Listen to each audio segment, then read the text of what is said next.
ക്രൈസ്തവ സമുദായത്തോട് രാഷ്ട്രീയ കക്ഷികൾ അനീതി കാണിക്കുന്നുവെന്ന് Syro Malabar Sabha major archbishop Mar Raphael Thattil പറയുന്നു. അനീതി തിരിച്ചറിയാനും തിരിച്ചുകുത്താനും കത്തോലിക്ക സഭയ്ക്ക് അറിയാമെന്നും മാർ റാഫേൽ തട്ടിൽ. ജനാധിപത്യത്തിൻ്റെ ഏറ്റവും വലിയ പരീക്ഷണശാലയാണ് ഇനി വരാൻ പോകുന്നതെന്നും അദ്ദേഹത്തിൻ്റെ മുന്നറിയിപ്പ്. മറ്റുള്ളവർക്ക് കൊടുത്തിട്ട് ഞങ്ങളെ പരിഗണിക്കാൻ സന്മനസ് കാണിക്കാത്ത രാഷ്ട്രീയ കക്ഷികളെ തിരിച്ചറിയാനുള്ള ബുദ്ധിയൊക്കെ ഞങ്ങൾക്കുണ്ട്. അത് കാണിക്കേണ്ട ജനാധിപത്യത്തിൻ്റെ ഏറ്റവും വലിയ പരീക്ഷണശാലയിലേക്ക് നമ്മൾ അടുക്കുകയാണ്.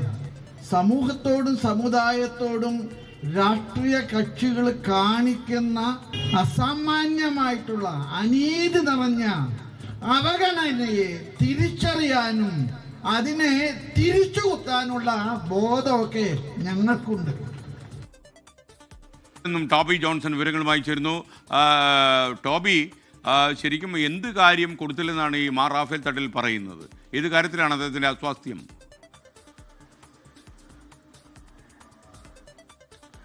Good morning SKN.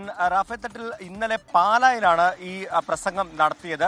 അതിൽ പ്രധാനമായിട്ട് ഒരു വിഷയമെന്ന് പറയുന്നില്ല. പക്ഷേ സംസ്ഥാന സർക്കാരിൽ നിന്നും ഉണ്ടാകുന്ന അവഗണനകൾ, അതോടൊപ്പം തന്നെ മറ്റ് രാഷ്ട്രീയ പാർട്ടികളിൽ നിന്നും ഉണ്ടാകുന്ന അവഗണനകൾ, ഇതാണ് അതിൽ നിന്നും പ്രധാനമായിട്ടും വായിച്ചെടുക്കേണ്ടത്. സംസ്ഥാന സർക്കാരിനെ കുറിച്ച് പറയുകയാണെങ്കിൽ വിദ്യാഭ്യാസ വിഷയങ്ങൾ, കൃഷിയുമായി ബന്ധപ്പെട്ട വിഷയങ്ങൾ, നമുക്കറിയാവുന്ന പോലെ വന്യജീവി സംഘർഷവുമായി ബന്ധപ്പെട്ട വിഷയങ്ങൾ, ഈ വിഷയങ്ങളിലെല്ലാം കഴിഞ്ഞ കുറേ നാളുകളായിട്ട് സഭ അവരുടെ നിലപാട് പറയുന്നുണ്ട്. പക്ഷേ ആ വിഷയങ്ങളിലൊന്നും കാര്യമായ ഇടപെടൽ നടത്തുന്നില്ല എന്നുള്ളൊരു വിമർശനം സഭയ്ക്കുണ്ടായിരുന്നു.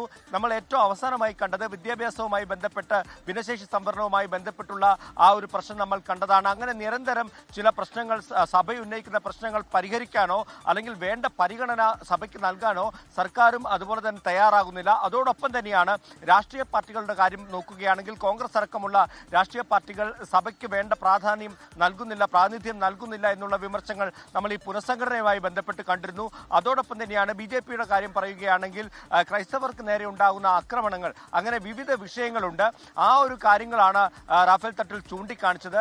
എടുത്തു പറയേണ്ട ഒരു കാര്യം, ഈ സഭയ്ക്ക് ഒരു ശക്തിയുണ്ട്, അല്ലെ സമുദായത്തിനൊരു ശക്തിയുണ്ട്, അത് വരുന്ന തെരഞ്ഞെടുപ്പിൽ കാണിക്കാൻ അറിയാം എന്നുള്ളൊരു മുന്നറിയിപ്പ് കൂടിയാണ് റാഫേൽ തട്ടിൽ ഇന്നലെ പാലായിലെ ഈ പ്രസംഗത്തിലൂടെ മുന്നോട്ട് വച്ചിരിക്കുന്നത്.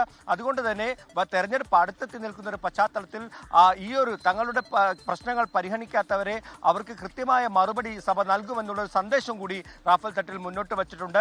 കത്തോലിക്ക കോൺഗ്രസിന്റെ പ്രസിഡന്റ് നയിക്കുന്ന യാത്രയിലായിരുന്നു, ആ യാത്ര പാലായിലെത്തിയപ്പോഴായിരുന്നു റാഫേൽ തട്ടിലിന്റെ ഈ പ്രതികരണം. എന്തായാലും വിവിധ രാഷ്ട്രീയ കക്ഷികൾ ഈ വിഷയത്തോട് എങ്ങനെ പ്രതികരിക്കുമെന്ന് ഇനി നമുക്ക് കണ്ടറിയണം. പ്രത്യേകിച്ചും തെരഞ്ഞെടുപ്പുകൾ വരുന്ന പശ്ചാത്തലത്തിൽ സഭയെ അനുനയിപ്പിച്ച് കൂടെ നിർത്താനുള്ള നടപടികൾ എല്ലാ രാഷ്ട്രീയ പാർട്ടികളും സ്വീകരിക്കുന്നുണ്ട് എന്നുള്ള കാര്യത്തിൽ യാതൊരു സംശയമില്ല. അതിനിടയിലാണ് ഇത്തരത്തിലുള്ള ഒരു പരാമർശം സഭയുടെ ഭാഗത്തു നിന്നും ഉണ്ടായിരിക്കുന്നത്.